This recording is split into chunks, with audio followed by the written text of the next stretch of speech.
안녕히 주무셨습니까? 6월 28일 수요일 새벽기도의 찬송가는 546장 주님 약속하신 말씀 위에서입니다.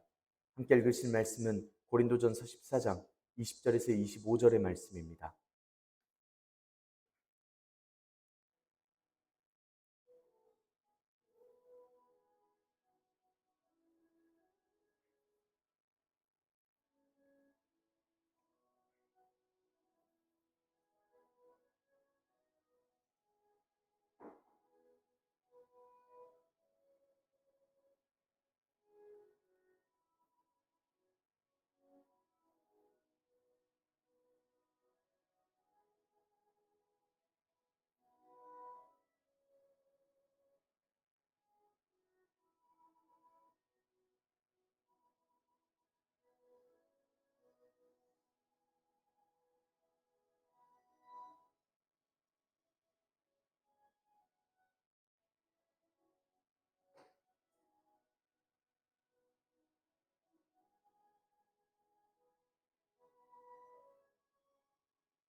사도신경으로 신앙 고백하심으로 새벽기도에 시작하겠습니다.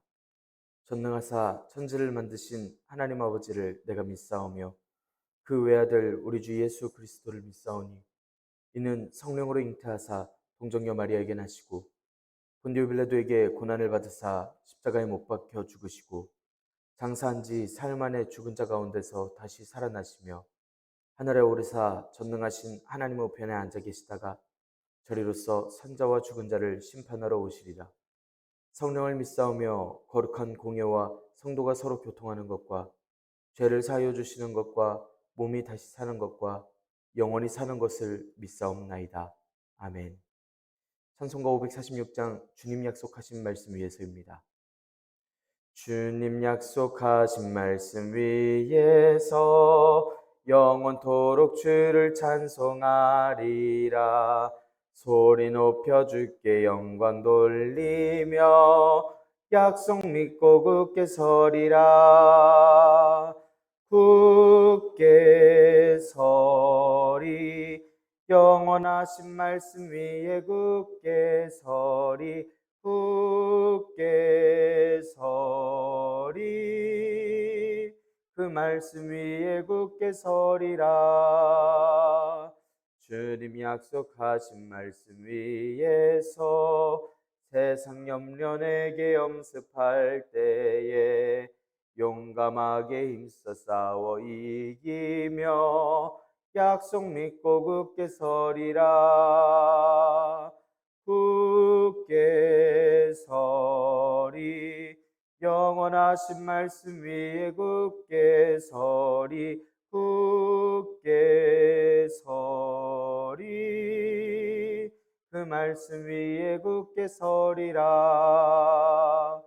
주님 약속하신 말씀 위에서 영원하신 주의 사랑 힘입고 성령으로 힘써 싸워 이기며 약속 믿고 굳게 서리라. 굳게 서리 영원하신 말씀 위에 굳게 서리. 굳게 서리 그 말씀 위에 굳게 서리라. 주님 약속하신 말씀 위에서 성령 인도하는 대로 행하며 주님 품에 항상 안식 얻으며 약속 믿고 굳게 서리라. 굳게 서리 영원하신 말씀 위에 굳게 서리 굳게 서리 그 말씀 위에 굳게 서리라. 아멘. 은혜롭고 자비로우신 하나님 아버지, 오늘도 새 하루를 허락하여 주시니 감사합니다. 주님의 부르심을 듣고 모인 저희들 하나님께 찬양하고 기도할 때 들어주시오며 저희를 받아 주시옵소서. 하나님, 저희가 항상 악에는 어린아이가 되게 하시고 지혜에 장성한 사람이 되게 하여 주시옵소서. 날마다 지혜와 은혜로 함께하여 주셔서 주님의 말씀을 듣고 읽을 때마다 깨닫게 하시고 또 주님의 지혜로서 살아갈 수 있도록 순종하는 마음을 허락하여 주시옵소서. 그리하여 교회의 덕을 쌓는 힘과 능력과 은사를 더하여 주셔서 날마다 주님의 의와 영광을 위하여 살아가는 저희들이 되도록 인도하여 주시옵소서. 이 모든 말씀 우리 주 예수 그리스도의 이름으로 기도드리옵나이다. 아멘. 고린도전서 14장 20절에서 25절의 말씀입니다. 형제들아, 지혜에는 아이가 되지 말고 악에는 어린아이가 되라. 지혜에는 장성한 사람이 되라. 율법에 기록된 바 주께서 이르시되 내가 다른 방언을 말하는 자와 다른 입술로 이 백성에게 말할지라도 그들이 여전히 듣지 아니하리라 하였으니, 그러므로 방언은 믿는 자들을 위하지 아니하고 믿지 아니하는 자들을 위하는 표적이나 예언은 믿지 아니한 자들을 위하지 않고 믿는 자들을 위함이니라. 그러므로 온 교회가 함께 모여 다 방언으로 말하면 알지 못하는 자들이나 믿지 아니하는 자들이 들어와서 너희를 미쳤다 하지 아니하겠느냐. 그러나 다 예언을 하면 믿지 아니하는 자들이나 알지 못하는 자들이 들어와서 모든 사람에게 책망을 들으며 모든 사람에게 판단을 받고 그 마음에 숨은 일들이 드러나게 되므로 엎드려 하나님께 경배하며 하나님이 참으로 너희 가운데 계신다 전파하리라. 아멘. 오늘도 하나님께서 예배의 자리에 함께 하시는 여러분들에게 크신 은혜와 평강을 내려주시길 원합니다. 함께 고린도전서의 말씀을 읽고 있습니다. 고린도 교회에서 있었던 분쟁하는 일들, 갈등을 겪던 일들에 대해서 대답해주는 바울 사도의 답장의 이야기입니다. 앞선 말씀에서는 방언에 대해서 예언처럼 유익한 은사가 되어야 한다는 것과 예언의 은사를 사모하고 교회에 유익이 되고 덕을 쌓으라는 이야기를 전했습니다. 오늘 말씀에서 바울 사도는 먼저 형제들아 라고 부르며 말씀을 시작합니다. 앞서서 방언에 대해서 강하게 질책하는 말투가 누그러지듯이 순한 말투로서 부르고 있습니다. 지혜에는 장성하고 악에는 어린아이가 되라는 권면을 합니다. 고린도 교인들이 악과 지혜를 대하는 데 있어서 어떤 자세를 취하고 있었는지를 떠오르게 하는 말씀입니다. 타협을 보면서 지혜를 찾기보다 악한 것을 쳐다보기만 하던 그런 상황이었습니다. 여기서 바울 사도는 기준을 잘 정해서 교회로서, 교인으로서 성숙한 판단을 내리기를 기대하고 있습니다. 바울 사도가 고린도 교회에게 기대하고 있는 성숙한 판단이라는 것은 악에 있어서 어린아이가 되라는 것입니다. 그런데 지금까지 방언 은사의 문제에 대해서 이야기를 하다가 갑자기 악과 지혜에 대해서 이야기하는 것처럼 보입니다. 이 또한 은사를 생각하는 문제에 있어서 하는 말입니다. 악에는 어린아이가 되라는 권면은 순진한 아이처럼 악에 물들지 말아야 된다는 뜻으로서 전합니다. 여기서 말씀하는 어린아이가 긍정적인 의미로서 이야기를 하지만 지혜에는 어린아이가 되지 말고 라고 하는 어린아이는 유치하고 연약한 자가 되지 말라고 하는 의미로서 이야기하고 있습니다. 이 말씀이 고린도 교인들에 대하여 방언을 절제하라는 바울 사도의 책망과 관련해서 생각해 보자면 바울 사도는 방언 은사에 극도로 치우쳐져 있었던 고린도 교인들의 모습이 지혜에 있어서는 유치하고 어리석은 어린아이의 모습과도 같다라고 말하고 있는 이야기입니다. 그런 의미에서 이야기를 하자면 은사는 당연히 사용을 하되 그 은사를 주신 성령님의 마음에 합당하게 사용하고 성령님의 은사를 사모할 것을 가르치고 있습니다. 그리고 그러지 않는 것이 바로 악 그 자체라는 의미가 됩니다. 화려하게 눈에 금세 드러나는 방언만을 추구하고 그것에 열광하는 고린도 교인들의 모습이 영적으로 유치한 어린아이와 같다라는 것이고, 다른 형제들에 대한 배려 없이 배타적으로 자신의 신앙과 인격을 자랑하고 내세우며 교회에서 은사라는 이름으로 허영심을 추구하던 그 모습에 대해서 이야기하고 있습니다. 그리고 바울 사도는 지혜에 장성한 사람이 되라 이야기합니다. 지혜라는 것은 성숙한 생각과 깨달음을 가리키는 말입니다. 이와 함께 장성하다라는 말은 어떤 목표에 도달하다라는 뜻입니다. 바울 사도가 생각할 땐 고린도 교인들은 여전히 교회나 공동체의 유익은 아랑곳하지 않고 자신의 은사에만 열중해서 특히 방언 은사에 치우쳐 교회 공동체의 유익을 해치고 있기 때문에 이것을 극복하기 위해서는 교회의 덕이라고 하는 그 목표 지점을 향해서 계속해서 성장해야 된다, 계속 그 목표에 도달해야 된다라고, 성숙해야 한다라고 말씀으로써 가르치고 있습니다. 21절의 말씀에서는 바울 사도가 구약 성경의 말씀으로써 방언과 예언은 처음부터는 다른 목적으로서 주어진 은사라는 것을 이야기합니다. 말씀에서 전하는 것은 이사야서 28장의 말씀입니다. 21절에는 율법에 기록된 바라고 이야기를 하고 있는데, 여기서의 율법은 구약 성경을 가리켜 이야기합니다. 말씀의 내용은 이스라엘 백성들이 선지자들이 전한 주님의 말씀을 듣지 않았기 때문에 하나님께서 아수르라고 하는 침략자들의 소리를 통해서 말씀하실 건데, 이래도 유다의 백성들이 알아듣지 못할 것이라고 하는 그러한 내용입니다. 아수르가 침략해서 사용하는 그 이방 나라의 언어가 하나님의 심판하심을 분명하게 얘기하는데도 그 방언을 자신들의 심판에 대한 경고로서 듣지 않을 것이라고 하는 이야기입니다. 바울 사도가 이 말씀을 가지고 역사적인 내용이라던가 이 말씀을 통해 당시 유다 백성들과 오늘날의 고린도 교인들의 모습을 비교하면서 얘기하려고 가져온 말씀은 아닙니다. 단순히 사람들에게 방언으로 말하면 그 사람들이 알아듣지 못할 것이라고 하는 사실입니다. 바울 사도는 유다 백성들이 아수르의 방언을 통해서는 복종과 믿음의 자세로 돌아가지 못하였고 오히려 심판만을 가져왔다는 것과 그것과 마찬가지로 고린도 교회에서 벌어지는 그 방언의 이야기에 대해서 전하고 있습니다. 교회 내에서 방언도 역시 아무런 유익한 결과를 이루어내지 못하고 있었고 그 말씀을 못 알아듣고 멸망의 위기에 처하고 있는 유다와 같이 좋지 못한 결과를 가져올 수 있다라는 이야기를 전하고 있습니다. 당시 고린도 교인들은 실제로 자신들이 하나님께로부터 받은 선물인 그 방언을 잘못되게 사용됨으로써 상대방을 판단하는 도구로서 전락시키고 있었던 그런 상황이었습니다. 원래 교회의 출발을 알렸던 때에 성령님께서 강림하시던 날, 성령님께서 오시던 날을 기억하며 기다리며 모여서 오로지 기도에 힘쓰던 이들에게 성령님께서는 방언의 은사를 허락하여 주셨습니다. 그래서 전국에서 모인 사람들에게 전하시려 세계 각지로의 복음 전파를 용이하게 하기 위해서 하나님께서 부여하신 모두가 놀랄 만한 그러한 은사가 방언 은사의 시작입니다. 원래 이 방언 은사라는 것의 본 목적을 이야기를 해보자면 당연히 교인들끼리 서로 자랑하며 우월을 가리는 것이 아니라 자기의 유익과 명예를 위해서는 더더욱이 아니고 복음의 전파를 위하여 주어진 것이라고, 하나님의 영광을 위하여 또한 하나님께 말씀드리기 위하여라는 것을 알 수 있습니다. 이러한 사실들에도 불구하고 당시 고린도 교인들은 복음 전파를 위해 하나님의 은사인 방언을 그것을 이해하지 못하는 이들에게 자랑하고 과시하기 위한 목적으로서도 사용하고 있었던 것입니다. 방언은 분명 훌륭한 복음 전파의 훌륭한 은사로서 사용이 되었지만 그렇게 사용되지 못한다라면 이사야 말씀에서 이야기를 하듯이 아수르의 방언같이 저주의 도구가 되어버리고 말 것입니다.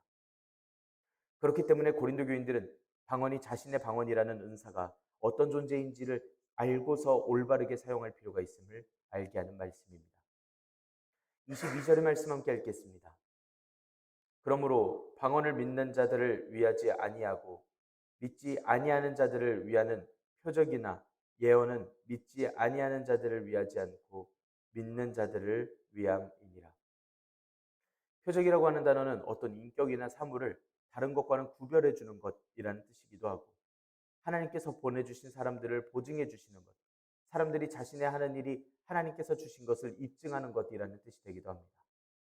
방언이 믿지 않는 자들의 표적이라고 이야기를 하는 바울 사도의 말은 이미 앞선 14장 4절에서도 말씀한 바가 있었지만, 방언을 말하는 자는 자기의 덕을 세우고 라고 이야기를 한 것과 같이 방언으로 말하는 것 그 자체는 방언을 말하는 사람 그 자신이 성령님과 함께한다라고 하는 그 확신을 가질 수 있는 근거라는 것을, 그 사실 자체를 떠오르게 하는 것입니다. 그래서 이런 방언의 은사는 성령님의 역사하심을 인증해주는 표식이 되어주기도 합니다. 사도행전 말씀에서도 보이지만 성령님께서는 예수님의 복음이 새로운 지역에 전파될 때마다 방언의 은사들을 보여주셔서 성령님의 임재를 나타내어 주시며, 그러므로 불신자들이 이러한 표적을 보고 성령님의 역사를 받아들이고 예수님을 믿으면 구원을 받고, 이 표적을 보고도 믿지 않으면 심판을 받게 됨을 알게 됩니다. 그래서 이건 하나님께서 심판의 능력을 가지신 분이심을 알려주는 표적이 되기도 합니다. 이런 의미에서 방언은 믿지 않는 자를 위한 표적이 되는 것입니다. 또 바울사도는 이런 방언과 비교를 해서 예언을 믿는 자들을 위한 것이다 라고 또한 이야기합니다. 여기서 말한 예언은 하나님의 진리를 담은 계시를 전하거나 해설하고 말씀을 전하는 것을 이야기합니다. 이런 예언은 성령님께서 깨닫게 하심으로 말미암아서 성도들이 믿음의 길로 인도되는 그런 역할을 합니다. 그래서 교회 공동체에 하나님의 은혜의 임재를 가능하게 하기 때문에 예언은 교회에 큰 유익을 가져다 줍니다. 23절에서 25절의 말씀 함께 읽겠습니다. 그러므로 온 교회가 함께 모여 다 방언으로 말하면 알지 못하는 자들이나 믿지 아니하는 자들이 들어와서 너희를 미쳤다 하지 아니하겠느냐.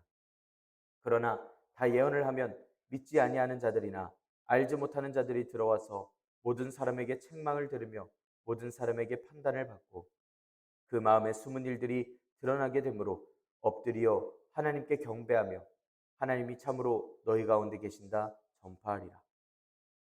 이 말씀은 예언과 방언을 사용하면 이럴 것이다 라는 내용들의 말씀들입니다. 23절의 말씀에서는 온 교회가 함께 모여서 다 방언으로 말할 경우를 가정하여 이야기합니다. 온 교회가 함께 모인다라는 건 공식적으로 집회의 모임에 모인다라는 것입니다. 이때 참여한 모든 성도들이 동시에 방언을 말하고 돌아가며 방언을 말하는 그런 것을 이야기합니다.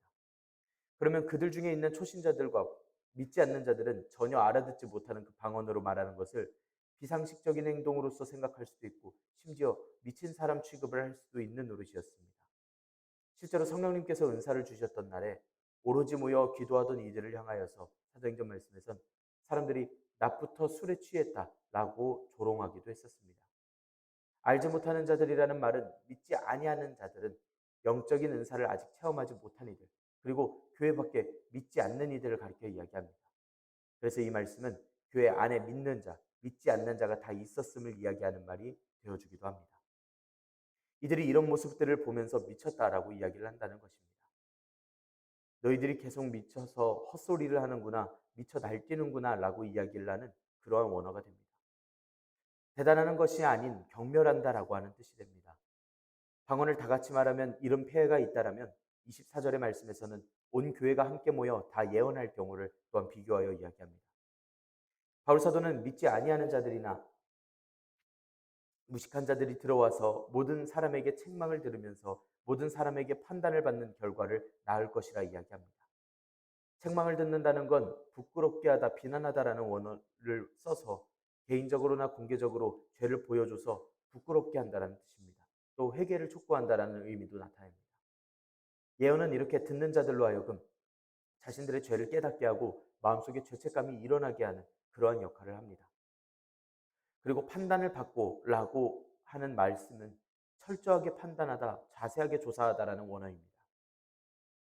사람이 가지고 있는 죄와 부정을 분명하게 판단한다는 뜻입니다.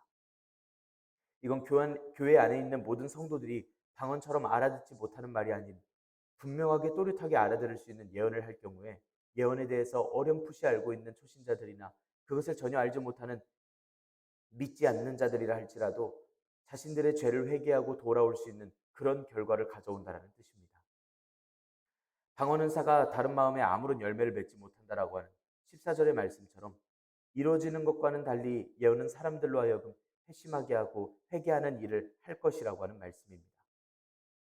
예언의 역할이, 하나님께서 허락하신 저 은사의 역할이, 그 말씀이 사람들이 들을 때에 돌아서게 하고 반성하게 하고 마음의 열매를 맺히도록 하는 역할이라는 것입니다. 그리고 예언의 세 번째 기능에 대해서 이야기합니다. 바로 마음의 숨은 일이 드러나게 됩니다. 바울사도는 죄인을 복음의 밝은 빛 가운데로 인도하는 기능이 예언에 있다라는 것을 이야기합니다. 그래서 믿음이 없는 자들에게 오히려 거부감을 불러일으키는 방언과의 차이를 명백하게 드러내 이야기합니다. 교회에서의 도덕적인 진리와 양쪽의 날선 어떤 것보다도 더 예리한 하나님의 예언의 말씀이 죄인들의 마음속에 숨어있는 죄를 찾아내서 정죄하기에 분명히 충분합니다. 그렇기 때문에 이렇게 하나님의 예언의 말씀이 선포되면 인간의 양심은 자극을 받고 자신의 범죄와 삶에 대해서 깊게 생각하게 되고 결국 엎드려서 하나님께 경배할 수밖에 없고 하나님께 회개할 수밖에 없게 됩니다. 바울 사도는 23절에서 25절의 말씀을 통해 모두가 모인 예배 때에 방언과 예언 은사를 통해서 교회에 있을 일을 얘기합니다. 예언하는 자가 되기를 권면합니다. 이제 바울 사도는 예언을 통해서 변화된 교회의 모습을 기대합니다. 즉 바울 사도는 여기서 처음 믿는 이들이나 믿지 않는 이들이 방언을 들었을 때의 그 태도와는 달리 예언을 들었을 경우에는 하나님께서 우리 가운데 참으로 계시다라는 그 사실을 전파하리라고 하는 그 점을 기대하는 것입니다. 이건 바울 사도가 23절에 언급하였던 미쳤구나라고 이야기를 하는 그 이야기와 정반대가 되는 이야기입니다. 바울 사도가 말씀을 통해서 이야기하려던 건 교회에 유익이 되는 은사를 추구하고 이를 통해서 교회에 유익이 되게 하고 유익하게 하고 또 하나 되게 하고 서로 비방하는 일이 없게 하라는 이야기입니다. 그럼 교회가 질문할 수 있습니다. 바울 사도에게 교회를 유익하게 하면 그 다음은 무엇인가? 내가 노력해서 얻은 내 은사인데 내가 누려도 되는 것이 아닌가? 라고 반문을 할 수 있습니다.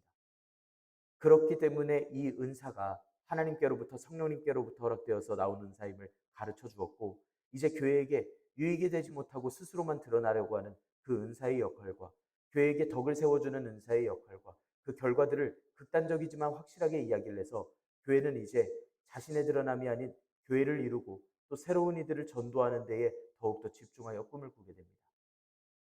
다른 성도들을 위하여 사는 교회가 되도록 꿈을 꾸게 합니다. 교회가 서로를 위하여 은사를 구할 때에 그 은사로서 서로 하나가 되어 줄 때에 또 서로를 위해 줄 때에 하나님께서 임하여 주시고 역사하여 주셔서 교회가 변화되고 성숙하게 되며 교회와 세상이 변화되는 가장 시작의 모습으로서 그 역할로서 은사를 받은 고린도 교인들이 사용하게 될 것이라는 것입니다. 교회로 모인 우리들이 가장 영광스러울 때가 언제인지 한번 떠올려 보기를 원합니다. 우리가 주님께서 이 세상에서 세우신 그 뜻을 잘 떠올리고 생각하고 또한 우리가 간구할 수 있었으면 좋겠습니다. 교회에서 하나님께서 주신 마음 없이 우리가 행하고 싶은 대로 행하고 우리에게 허락하여 주신 은사대로 우리를 자랑하는 대로 사역한다면 결국 마지막 날엔 하나님께서 무엇을 하다가 왔는지 물어보실 때에 하나님 제가 제 의대로 교회에서 세상에서 고집만 부리다가 왔습니다라고 대답할 내용밖에 남지 않습니다. 반면 은사를 잘 사용하고 교회를 이롭게 한 이들은 무엇을 하다가 왔느냐고 하나님께서 물으실 때에 인기는 없었지만 많은 응답들은 없었지만 그 누구도 알아주지는 않았지만 저희는 하나님의 영광을 위하여 살다 왔습니다. 하나님께서 주신 말씀을 전하다가 살다 왔습니다. 하나님께서 허락하신 믿지 않는 자들과 또 처음 믿는 자들을 위하여 그들에게 말씀을 전하며 살아왔습니다. 라고 대답할 것입니다. 우리가 알고 있는 바 교회의 역할은 주님의 말씀으로써 교회를 세우고 세상을 변화시키는 복음을 전하는 일이고 바르게 가르치는 일이고 하나님께서 기뻐하실 일, 하나님께서 우리 교회를 이루시는 일이 바로 그러한 일들입니다. 우리가 주님의 기쁨이 되는 오늘 하루가 또한 우리의 평생이 되기를 원합니다. 우리에게 허락하여 주신 말씀과 또한 은사가 주님의 영광을 위하여 사용되어지기를 원합니다. 주님께서 저와 여러분들을 기뻐하시고 또 저와 여러분들의 삶에 함께하여 주셔서 날마다 지혜와 은혜를 더하여 주셔서 우리가 이 세상에서 또한 우리 교회에서 세상을 이롭게 하고 교회를 이롭게 하는 그 놀라운 은혜를 오늘 하루도 더하여 주실 줄 믿습니다. 기도하겠습니다. 은혜롭고 자비로우신 하나님 아버지, 하나님의 영광을 위하여 살아가게 하시니 감사합니다. 교회를 이롭게 하는 저희들이 되게 하여 주시옵고 교회와 세상과 저희들을 향하신 주님의 마음을 알아 주님 앞에 은사를 간구하는 저희들이 되게 하여 주시옵소서. 저희들이 살아가는 삶이 주님께서 기뻐하시는 삶이 되도록 인도하여 주시옵소서. 영원하신 주님께서 이 세상에서 저희를 보내신 그 뜻을 저희가 떠올리게 하시며 말씀에 따라 순종하며 사는 저희들이 되게 하여 주시옵소서. 주님 또한 저희들의 모든 일들 중에 날마다 감사가 넘치게 하여 주시기를 원합니다. 주님께로부터 온 저희의 인생의 모든 은사들이 교회를 유익하게 하시고 저희가 세상에서 이루고 있는 공동체를 유익하게 하시며 주님의 은혜로서 사랑하는 저희들의 삶이 되도록 인도하여 주시옵소서. 저희가 날마다 세상의 본이 되게 하시며 저들에게 진실되고 거룩한 복음 전도자들이 될 수 있도록 인도하여 주시옵소서. 주님의 은혜대로 살아가는 교회가 되겠습니다. 말씀하여 주시고 가르쳐 주시며 저희가 날마다 성숙하고 변화할 수 있도록 인도하여 주시옵소서. 하나님, 저희 교회가 함께 기도하고 사랑하는 고영민 집사님을 위하여서 기도합니다. 하나님, 몸의 회복을 위하여 약 이틀 동안 집사님의 몸의 상태를 지켜보고 또한 함께 걱정하고 있습니다. 주님의 치유의 손길을 또한 주님의 놀라우신 일들을 저희들이 기대하고 기다립니다.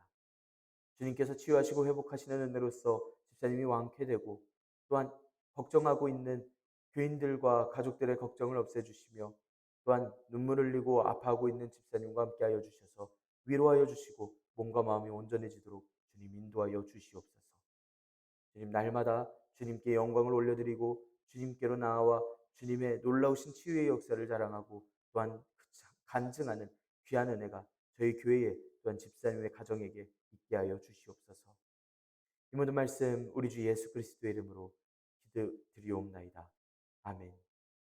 하늘에 계신 우리 아버지여, 이름이 거룩히 여김을 받으시오며 나라가 임하시오며 뜻이 하늘에서 이루어진 것 같이 땅에서도 이루어지이다. 오늘 우리에게 일용할 양식을 주시옵고 우리가 우리에게 죄 지은 자를 사하여 준 것 같이 우리 죄를 사하여 주시옵고 우리를 시험에 들게 하지 마시옵고 다만 악에서 구하시옵소서. 나라와 권세와 영광이 아버지께 영원히 있사옵나이다. 아멘. 우리 이 시간 함께 기도하기를 원합니다. 오늘의 말씀을 지켜내기 위하여 하나님께서 허락하여 주신 주님의 참된 뜻이, 선한 뜻이 우리의 삶을 통하여 이루어지도록 우리에게 은사를 더하여 주시고 또한 주님의 영광을 위하여 살아갈 수 있는 삶을 허락하여 주시라고 우리 함께 간구하며 기도합니다. 우리 나라를 위하여서 함께 기도합시다. 하나님 마음에 합한 나라가 되어지도록 함께 기도합니다. 정직하고 선한 나라, 또한 주님께서 기뻐하실 나라가 되어지도록 함께 기도합시다. 우리나라의 지도자들의 청렴을 위하여서 함께 기도할 수 있기를 원합니다. 오늘 저녁은 수요성경 공부가 있는 날입니다. 수요성경 공부 모임을 위하여서 함께 기도하기를 원합니다. 우리 시간 한 목소리로 함께 기도드리겠습니다.